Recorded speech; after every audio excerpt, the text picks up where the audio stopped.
ओम शांति।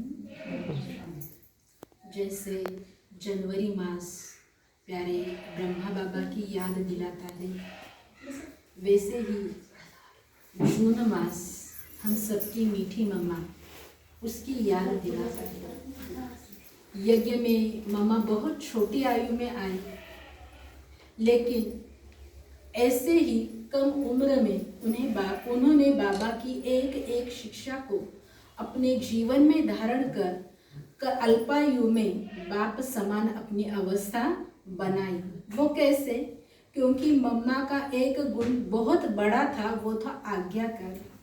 जो बाबा कहे मम्मा हाजी करती थी, जी बाबा कहती थी, दूसरा शब्द उनके मुख से कभी भी नहीं निकलता था। जैसे बाबा को एक बार पता चला, क्योंकि बाबा एक बिल्डिंग में रहते थे, मम्मा दूसरी बिल्डिंग में रहती थी। तो एक रात मम्मा को बहुत बाबा की याद आई, और याद इतनी आ गई कि रात भर मम्मा रोई रही, और रोते रोते मम्मा के तकिया भीग गया। और दूसरे दिन सुबह को बाबा को ये पता चला कि रात भर मम्मा बहुत रोई है और उस कारण तकिया भीग गया। दूसरे दिन ब्रह्मा बाबा ने मम्मा को बुलाया और कहा कि रोती कौन है? आज से आपको बिल्कुल रोना नहीं है। उस दिन से मम्मा ने जैसे अपने अंदर एक प्रण कर लिया कि बाबा ने कहा है तो मुझे आंखों से आंसू बहने नहीं देना है। और बाबा के बच्चे जैसे हम हैं, ऐसे बाबा के उस टाइम के बच्चे, उन्होंने अपने अंदर प्रण कर लिया कि मम्मा ने अभी प्रण किया है ना कि आंखों से आंसू नहीं बहाएंगे, लेकिन मम्मा की हम आज परीक्षा देखेंगे।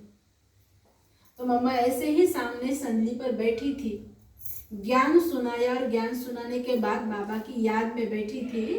तो हमारे बॉम्बे के रमेश भाई ने बाबा के प्यार भरा इतना सुंदर गीत लगाया। उस प्यार में मम्मा इतनी लवलीन हो गई और आंखों से आंसू ओझल हो रहे थे, पूरे आंखों में आंसू भर गए थे, लेकिन एक बूंद भी मम्मा ने उस आंखों से आंसू बहने नहीं दिया।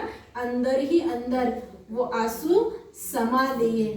तो इसे कहते हैं कि एक बार जो किया हुआ प्रण है उसमें कायम रखना। तो मम्मा इसी पुरुषार्थ के कारण आगे चली गई, क्योंकि बहुत से पुराने थे, मम्मा से भी ज्यादा उम्र वाले थे, सभी बाबा को पूछते थे कि मम्मा इतनी अल्पायु में सबसे आगे कैसे चली गई।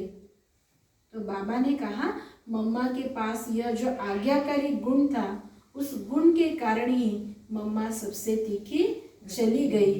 तो हम भी हमारी मीठी मम्मा, उनका यह जो गुण है अपने अंदर धारण कर पुरुषार्थ ऐसा करे और उन जैसा बने, यही तो उनके लिए हमारी श्रद्धांजलि है, श्रद्धा सुमन है। ओम